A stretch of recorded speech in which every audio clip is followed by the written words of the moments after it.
প্রিয় মাধ্যমিক পরীক্ষার্থী বন্ধুরা, আজ আমরা মডেল অ্যাক্টিভিটি টাস্কগুলো সমাধান করব। তো চলো প্রথম যে মডেল অ্যাক্টিভিটি টাস্ক আছে তার অঙ্কগুলো কি আছে একবার দেখে নিই। তো চলো দেখো, বিষয় গণিত, নিচের প্রশ্নগুলির উত্তর দাও। একের দাগে কী আছে দেখো, a x square plus b x plus c equal to 0, a b c বাস্তব, এ নট ইকুয়াল টু 0 সমীকরণের বীজদ্বয় সমান হওয়ার শর্ত লেখো। তো চলো আমরা অঙ্কটা করে ফেলি।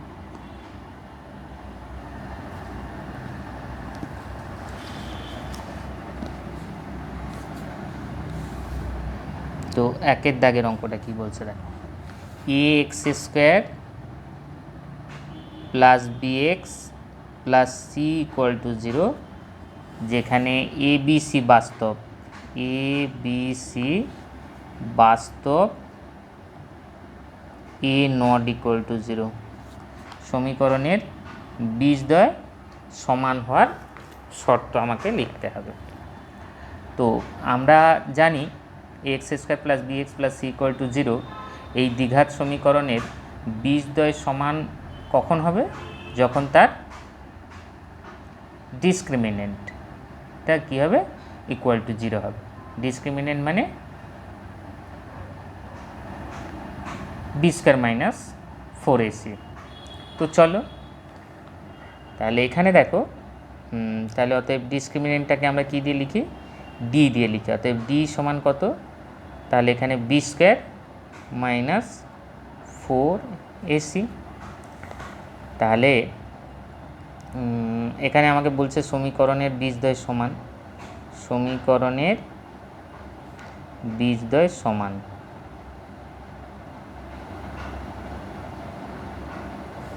তার মানে কি, অতএব d equal to 0। D equal to 0 মানে অতএব b square minus 4ac equal to 0 বা বি স্কোয়ার ইকুয়াল টু কত, 4ac। তাহলে সমীকরণের বীজদ্বয় সমান হওয়ার শর্ত কি হলো, তাহলে লেখো সমীকরণের বীজদ্বয় সমান হওয়ার শর্ত। অতএব সমীকরণের বীজদ্বয় সমান হওয়ার শর্ত হলো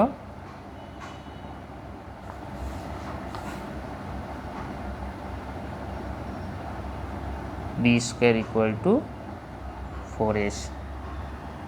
হয়ে গেল।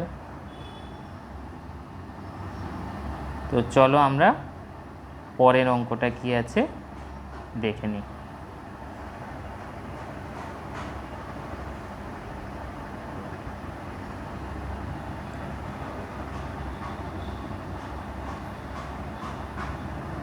পরের অঙ্কটা কি আছে চলো আমরা দেখি।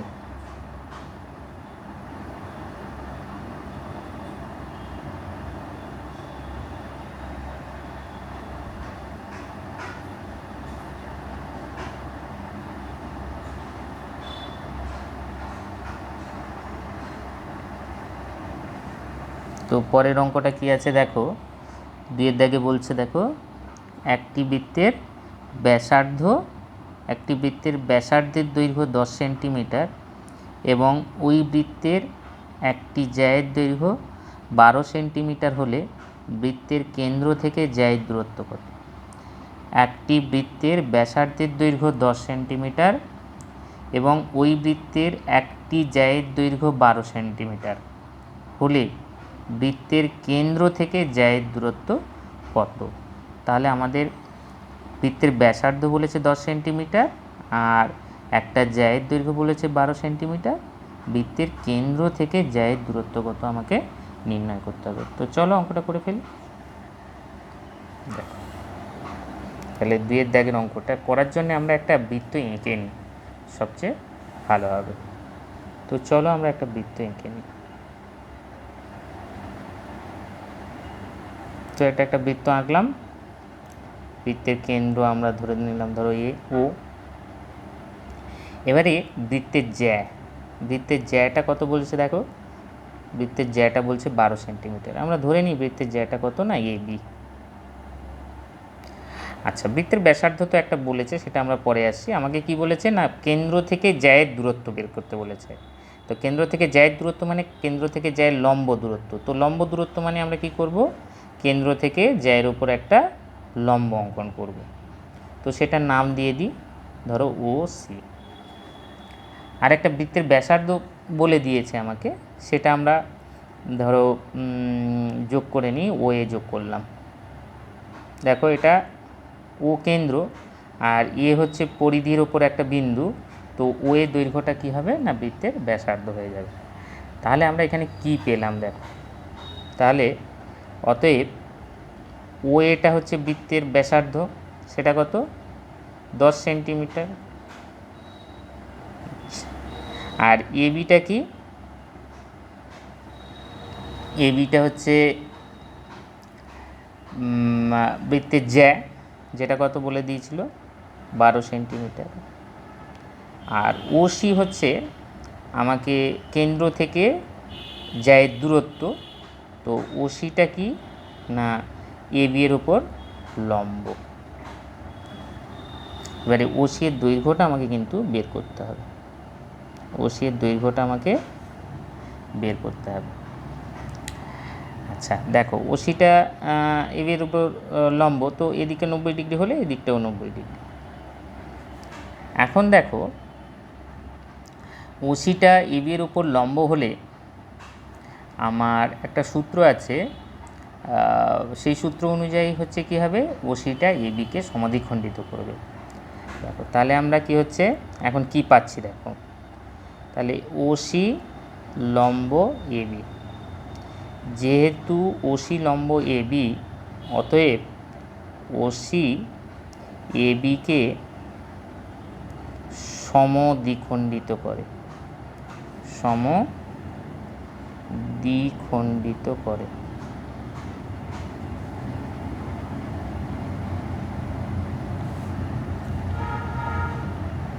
তার মানে কি, অতএব OC ABকে সমাদ্বিখণ্ডিত করছে মানে C বিন্দুতে হচ্ছে ABটা সমাদ্বিখণ্ডিত হচ্ছে, তার মানে AC = CB হচ্ছে।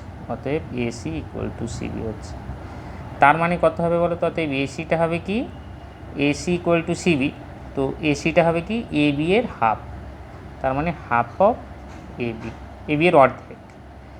তার মানে কত হবে = হাফ অফ AB, মানে ABটা কত ছিল দেখো 12 সেন্টিমিটার, তো 12 হাফ। তো 2 দিয়ে কেটে দাও, 2 × 6 = 12। তো কত দাঁড়াচ্ছে দেখো 6 সেন্টিমিটার। তো ACটা 6 সেন্টিমিটার হয়ে গেল। তাহলে AC যদি 6 সেন্টিমিটার হয়, আমাকে বের করতে হবে হচ্ছে OA। তো চলো তার জন্য আমরা কি করব না OAC এই যে সমকোণী ত্রিভুজ, এই সমকোণী ত্রিভুজে পিথাগোরাসের উপপাদ্য ব্যবহার করব। দেখো সমকোণী ত্রিভুজ OAC থেকে পাই, সমকোণী ত্রিভুজ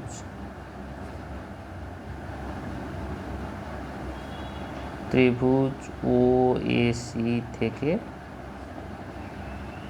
পাই। কি পাচ্ছ দেখো, OAC সমকোণী ত্রিভুজে OAটা কি অতিভুজ, কারণ OCA যেহেতু সমকোণ তার বিপরীত বাহু OA, তো OAটা হচ্ছে অতিভুজ। তো অতিভুজের স্কয়ার সমান হচ্ছে আমরা কি জানি লম্ব স্কয়ার যোগ ভূমি স্কয়ার। এখানে লম্বটা হচ্ছে OC আর হচ্ছে ভূমিটা AC। তো অতিভুজের স্কয়ার সমান লম্ব স্কয়ার যোগ ভূমি স্কয়ার। তাহলে সমকোণী ত্রিভুজ OAC থেকে পাই অতিভুজের স্কয়ার মানে OA স্কয়ার অতিভুজের স্কয়ার লম্ব স্কয়ার যোগ ভূমি স্কয়ার মানে OC স্কয়ার যোগ AC স্কয়ার। এবারে দেখো যেগুলো আমরা জানি সেগুলো আমরা বসিয়ে দেবো। কি কি জানি, OAটা জানি 10, বসিয়ে দাও 10 স্কয়ার। OCটা জানি না, আমাকে বের করতে হবে, তো OCটা আমার থাকলো, প্লাস ACটা আমরা জানি, ACটা বের করেছি দেখো, ACটা 6, 6 স্কয়ার। বাহ, 10 স্কয়ার মানে 10 × 10 = 100 সমান OC স্কয়ার যোগ 6 স্কোয়ার মানে 36।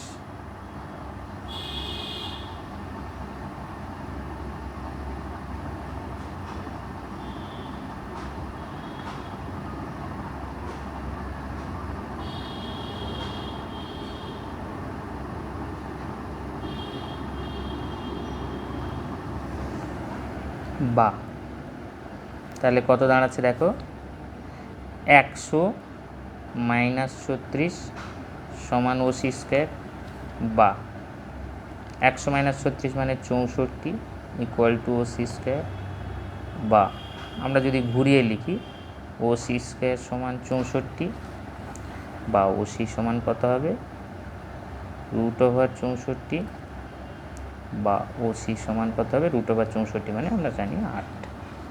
তাহলে OCটাই দেখো আমি বলেছিলাম যে আমরা যখনই অঙ্কটা শুরু করেছিলাম যে OCটাই হচ্ছে কি এই AB জ্যা থেকে মানে কেন্দ্র থেকে AB জ্যায়ের দূরত্ব, সেটা হচ্ছে OC। তো OCটা আমরা কত পেলাম 8। তাহলে অতএব AB জ্যা থেকে বা কেন্দ্র থেকে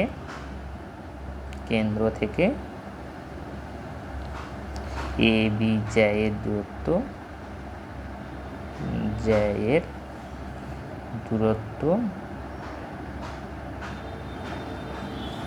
কত না 8 সেন্টিমিটার, 8 সেন্টিমিটার। তো হয়ে গেল। তো চলো আমরা পরের অঙ্কটা দেখি।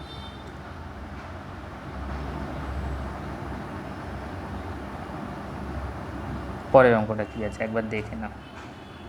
দেখো 3 নম্বর অঙ্কটা কি বলছে, দুটি ঘনকের আয়তনের অনুপাত 1:8 হলে ঘনক দুটির সমগ্র তলের ক্ষেত্রফলের অনুপাত কত? দুটি ঘনকের আয়তনের অনুপাত 1:8 হলে ঘনক দুটির সমগ্র তলের ক্ষেত্রফলের অনুপাত কত? তো চলো আমরা 3 দাগের অঙ্কটা করে ফেলি।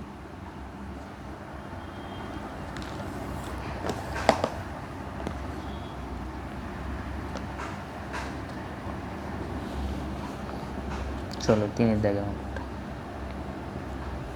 তাহলে প্রথমে ঘনকের দুটির আয়তনের অনুপাত বলে দিয়েছে 1:8। তো আমরা ধরে নিই, মনে করি ঘনক দুটির প্রতিটি বাহুর দৈর্ঘ্য মানে প্রতিটি প্রান্তের দৈর্ঘ্য, মনে করি ঘনক দুটির প্রতিটি প্রান্তের দৈর্ঘ্য, প্রতিটি প্রান্তের দৈর্ঘ্য যথাক্রমে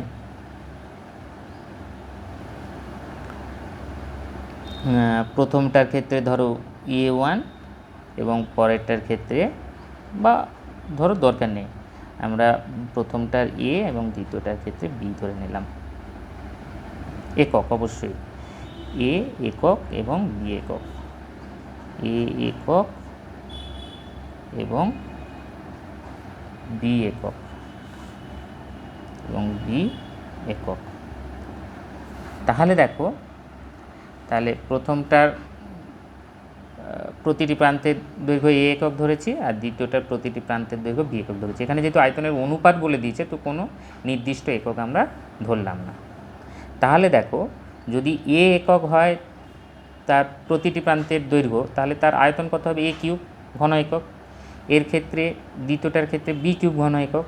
তাদের যেহেতু আয়তনের অনুপাত বলে দিয়েছে তাহলে কি হবে, আর সেখানে এককটা থাকবে না, তাহলে এটা কি হবে A³ B³।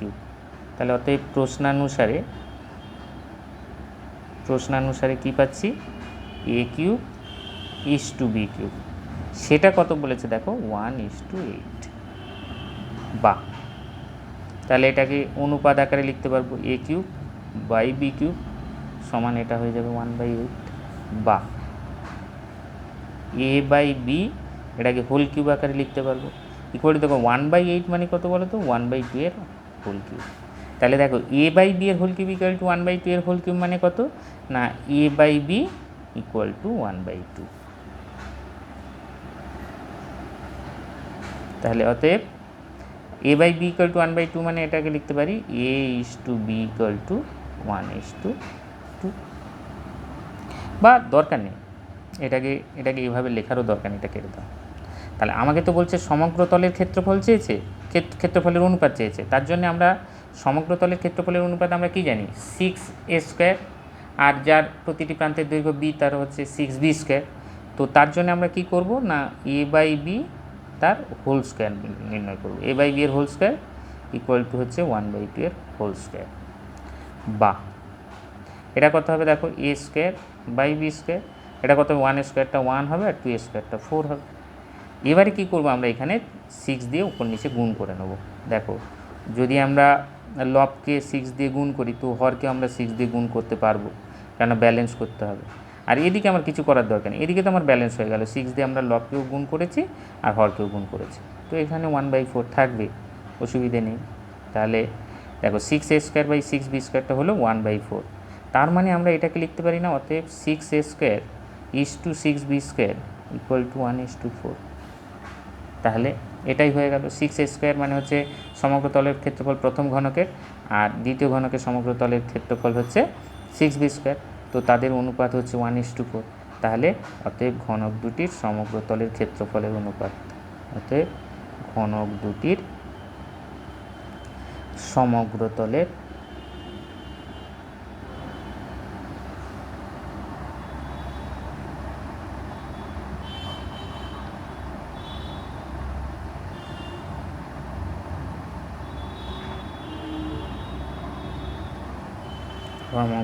সমগ্র তলের ক্ষেত্রফলের অনুপাত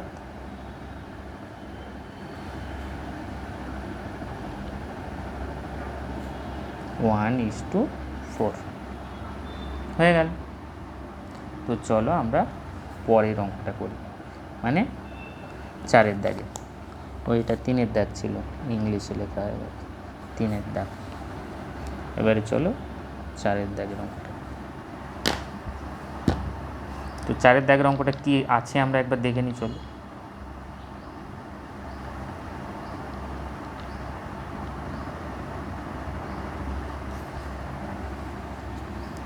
দেখো 4-এর দাগের অঙ্কটা কি আছে, বলছে 400 টাকার 2 বছরের সমূল চক্রবৃদ্ধি 441 টাকা হলে বার্ষিক শতকরা চক্রবৃদ্ধি সুদের হার কত? 400 টাকার 2 বছরের সমূল চক্রবৃদ্ধি, 400 টাকার 2 বছরের সমূল চক্রবৃদ্ধি 441 টাকা হলে বার্ষিক শতকরা চক্রবৃদ্ধি সুদের হার কত? তাহলে 400 টাকার 2 বছরের সমূল চক্রবৃদ্ধি 441 টাকা হলে বার্ষিক শতকরা চক্রবৃদ্ধি সুদের হার কত? তো চলো করে নিই অঙ্কটা। তাহলে দেখো এখানে, তাহলে 400 টাকার 2 বছরের সমূল চক্রবৃদ্ধি 441 টাকা, তাহলে এখানে পিটা কত, মানে পি আসল, সেটা কত? 400 টাকা। আচ্ছা, সময়, এটা যেহেতু সমূল চক্রবৃদ্ধি তো এটা হচ্ছে চক্রবৃদ্ধি সুদ, এখানে আমরা সময়টাকে এন দিয়ে লিখব, এনটা হচ্ছে কত? 2 বছর। আচ্ছা, আর সমূল চক্রবৃদ্ধি যেটা বলছে সেটাকে আমরা এ দিয়ে লিখি, সেটা কত? 441 টাকা। আর আমাকে বের করতে হবে কি, বার্ষিক শতকরা চক্রবৃদ্ধি সুদের হারটা আমাকে বের করতে হবে, মানে সেটা আরটাকে আমাকে নির্ণয় করতে হবে। এবারে আমরা দেখো, আমরা সূত্রে ফেলে দেবো সরাসরি। আমরা কি জানি না, সমূল চক্রবৃদ্ধি এ সমান P into 1 plus r/100 whole to the power n। বাহ, এবারে আমরা যেগুলো আছে সেগুলো বসিয়ে দেবো। এটা হচ্ছে 441, পিটা হচ্ছে 400 ইন্টু 1 প্লাস আরটা কত, দেখো আরটা আমাকে নির্ণয় করতে হবে, তো রেখে দেবো r/100 হোল টু দি পাওয়ার nটা কত না 2। বাহ,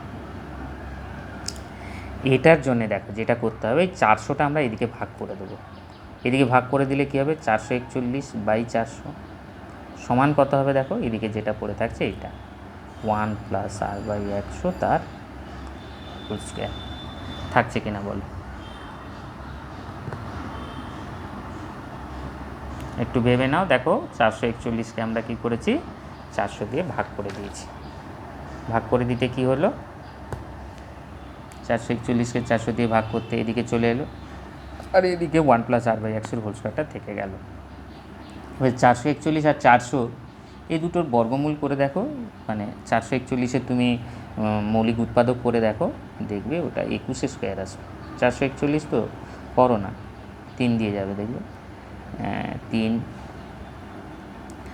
3 একে 3, 1 গেলে 14, 3 4-এ 12, 2 গেল 21, 3 7-এ 21, আবার 3 দিয়ে করো, 3 4-এ 12, 2 গেল 27, 3 9 7, 7 7-এ 49। তাহলে দেখো 441টা কত এলো, সমান 3 × 3 × 7 × 7, 3 × 3 × 7 × 7। তো এটা কত হবে দেখো, 3 স্কোয়ার × 7 স্কোয়ার, তো 3 × 7-এর হোল স্কোয়ার বা সমান হচ্ছে কত দেখো, 21 স্কোয়ার। তো হয়ে গেল। তাহলে 441টা 21 স্কোয়ার, আর 400টা তো আমরা জানি 20 স্কোয়ার। তো এটা 21/20-এর হোল স্কোয়ার আমরা মনে করতে পারি, লিখতে পারি। তো 1/1 + r/x হোল স্কোয়ার।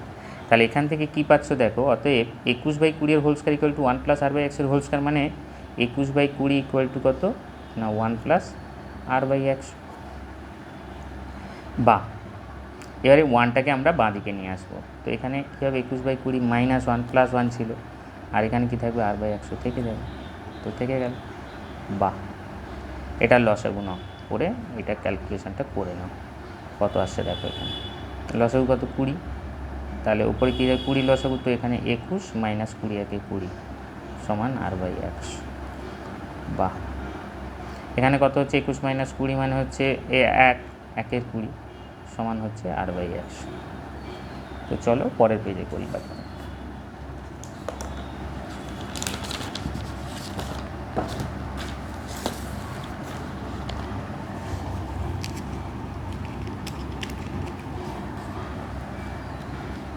তাহলে কি ছিল দেখো, বা 1/20 সমান হচ্ছে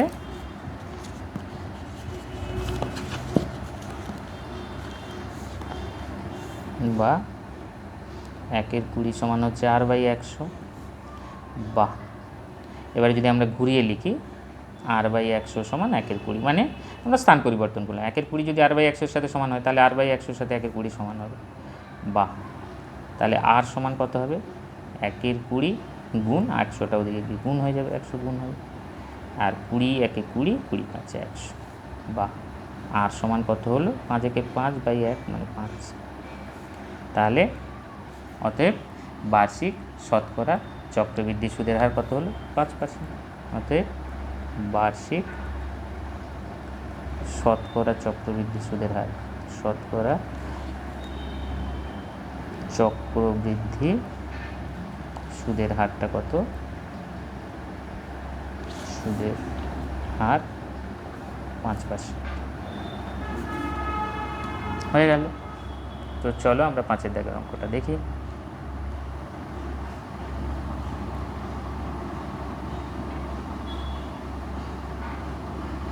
দেখ 5-এর দাগের অঙ্কটা কী আছে এবার দেখি। 5-এর দাগের অঙ্কটা কী বলছে দেখো, x 12 y 27 ক্রমিক সমানুপাতি হলে x ও y এর মান নির্ণয় করো।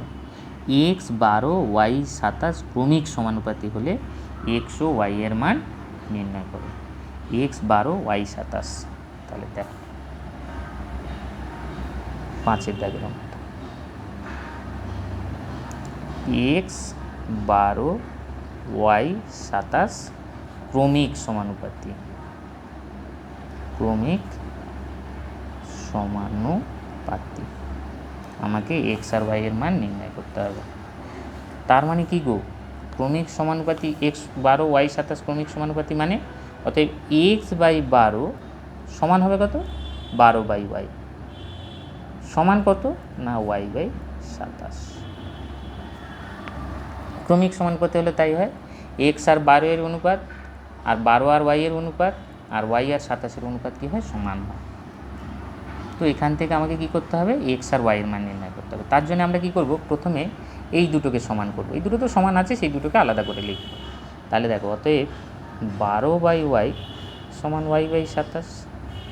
এখান থেকে দেখো বজ্র গুণন করব, তাহলে 12 গুণ 27 সমান কত, ওয়াই গুণ ওয়াই মানে ওয়াই স্কোয়ার, বা ঘুরিয়ে লিখি ওয়াই স্কোয়ার ইকুয়াল টু কত না 12 গুণ 27। তো 12 গুণ 27টা কত হবে দেখো, 12 সাথে 84, 4 হাতে 8, 12 দুগুণে 24, 8 32, 324, বা ওয়াই সমান তাহলে কত হবে, ওয়াই স্কোয়ার সমান যদি 324 হয় তাহলে ওয়াই সমান √324, বা ওয়াই সমান কত হবে, তো 324-এর বর্গমূল করে নেব।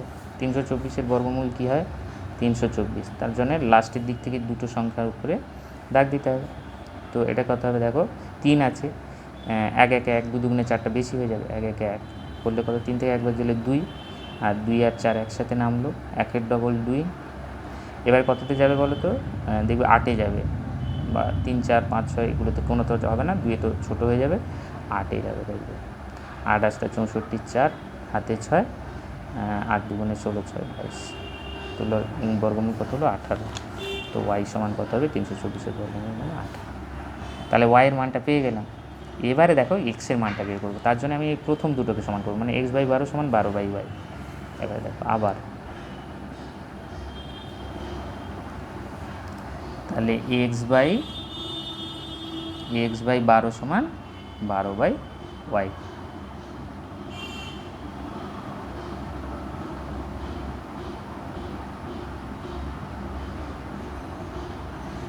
তাহলে x/12 সমান 12/y, x/12 সমান 12/y। এবারে দেখো আমরা y এর মানটা 18 বসিয়ে দেবো, বা x/12 সমান 12/y-টা হচ্ছে 18। এবারে বজ্র গুণন করবো, বজ্র গুণন করলে কী হবে দেখো, 18 গুণ x মানে 18x সমান 12 গুণ 12, তো 12 গুণ 12 কত হয় 144, 12 স্কোয়ার, x সমান 144/18, বা এক্স ইকুয়াল টু, এবারে কাটাকাটি করো, এটা কত কাটাকাটি যাবে দেখো, একেবারে 2 দিয়ে 4 দিয়ে 2 দিয়ে দাও, 2 দিয়ে দিলে 2 9 18, 2 7 14, 2 দুগুণে 4, 9 দিয়ে দাও, 9 কে 9, 9 8 72, তাহলে x সমান 8/1 মানে 8। তার মানে কি পেলাম বলো তো, অতএব x সমান 8 পেলাম, আর y সমান কত পেলাম 18 পেলাম, হয়ে গেল। তো পরের অঙ্কটা করি, চলো দেখো। পরের অঙ্কটা মানে 6-এর দাগের অঙ্কটা কী আছে একবার দেখি। 6-এর দাগের অঙ্কটা কি বলছে দেখো, ও কেন্দ্রীয় বৃত্তের এবি একটি ব্যাস, ও কেন্দ্রীয় বৃত্তের এবি একটি ব্যাস, সি বৃত্তে অবস্থিত একটি বিন্দু, কোণ ওবিসি সমান 60 ডিগ্রি হলে কোণ ওসিএ কত, কোণ ওবিসি সমান 60 ডিগ্রি হলে কোণ ওসিএ কত। তাহলে হচ্ছে ও কেন্দ্রীয় বৃত্তের এবি একটি ব্যাস, সি বৃত্তে অবস্থিত একটি বিন্দু, কোণ ওবিসি সমান 60 ডিগ্রি হলে কোণ ওসিএ সমান কত। আচ্ছা চলো আগে ছবিটা এঁকে ফেলি, ওবিসি সমান 60 ডিগ্রি হলে ওসিএ সমান কত। আচ্ছা দেখো, একটা বৃত্ত আঁকতে হবে আমাকে প্রথমে, আমরা বৃত্তটা এঁকে নিই। ও কেন্দ্রীয় বৃত্ত, তো বৃত্তের কেন্দ্র ও। এবারে বলছে এবি একটি ব্যাস, ধরো এবি ব্যাস। আচ্ছা সি বৃত্তে অবস্থিত একটি বিন্দু যাতে ওবিসি সমান কত হবে 60 ডিগ্রি হয়, ধরো এরকম জায়গায় এটা সি বিন্দুটা আছে, ও বিসি, তো বিসিটা জয়েন করবো, ও বিসিটা আমরা জয়েন করেছি, ও বিসি 60 ডিগ্রি, তার মানে ও বিসি, তো এইটা হচ্ছে 60 ডিগ্রি। তার মানে আমাকে নির্ণয় করতে হবে ও সি এ, তার মানে ওসি এ, এটা আমাকে নির্ণয় করতে হবে। আচ্ছা দেখো ওসি এ মানে কোনটা বলতো, তো আমাকে এই কোণটা নির্ণয় করতে হবে, এই কোণটা ও সি এ, এই কোণটা নির্ণয় করতে হবে। আচ্ছা তার জন্য যেটা প্রথমে আমার করতে হবে সেটা হচ্ছে এই কোণটা নির্ণয় করতে হবে, এই কোণটা, তার মানে ও সি বিটা নির্ণয় করতে হবে। তো চলো আগে দেখো ওবিসি ত্রিভুজটা থেকে আমরা কি পাচ্ছি, দেখো ত্রিভুজ ওবিসি থেকে কি পাচ্ছি, ত্রিভুজ ওবিসি থেকে পাই কি পাই বলো তো, ওবি সমান ওসি, ওবি সমান ওসি। কেন না, ওবিও দেখো বৃত্তের একটা ব্যাসার্ধ, ওসিও বৃত্তের একটা ব্যাসার্ধ, একই বৃত্তের ব্যাসার্ধ, একই বৃত্তের ব্যাসার্ধ।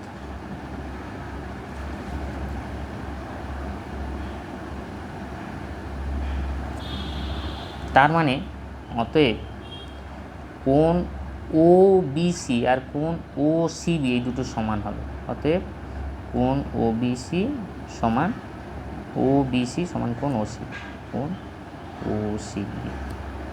এবার তাহলে বলো অতএব কোণ ও সিবিটা কত হবে, কোণ ও বিসি যেহেতু 60 ডিগ্রি, তাহলে কোণ ও সিবিটা হবে কত, 60 ডিগ্রি, 60 ডিগ্রি হয়ে গেল। এবারে দেখো এবি তো ব্যাস বলেছে, এবিটা যদি বৃত্তের ব্যাস হয় তাহলে কোণ এসিবি এই কোণটা দেখো একটা অর্ধবৃত্তস্থ কোণ, আর অর্ধবৃত্তস্থ কোণ আমরা কি জানি, সমকোণ হয়। এবারে দেখো লিখব, তাহলে এবি একটি ব্যাস, এবি একটি ব্যাস, অতএব কোণ এসিবি একটি অর্ধবৃত্তস্থ কোণ, একটি অর্ধবৃত্তস্থ কোণ, একটি অর্ধবৃত্তস্থ কোণ, অর্ধবৃত্তস্থ কোণ। আচ্ছা অর্ধবৃত্তস্থ কোণ কত হয়, তাহলে 90 ডিগ্রি হয়। অতএব কোণ এসিবি সমান হবে কত, 90 ডিগ্রি। তার মানে কোণ এসিবি এইটা পুরোটা হলো 90 ডিগ্রি। আচ্ছা এই কোণটা দেখো দুটো কোণের সমষ্টি, একটা কোণ ওসিএ আর একটা কোণ ওসিবি এর সমষ্টি, আর কোণ ওসিবিটা কত, 60 ডিগ্রি পেয়েছি, তো সেটা বসিয়ে দিলে দেখবে কোণ ওসিএটা পেয়ে যাবে, কোণ ওসিএ আর কোণ ওসিবি এর সমষ্টি হচ্ছে কোণ এসিবি। তো কোণ এসিবি সমান 90 ডিগ্রি পেয়েছি, তাহলে লেখা যাবে কি দেখো, অতএব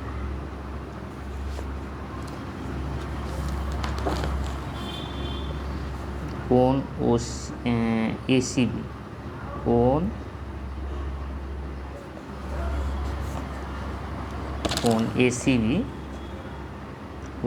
এসিবি সমান 90 ডিগ্রি। অতএব কোণ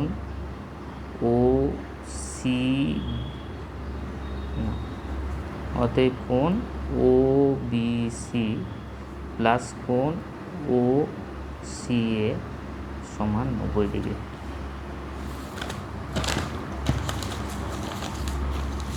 দেখো কোণ এসিবি 90 ডিগ্রি মানে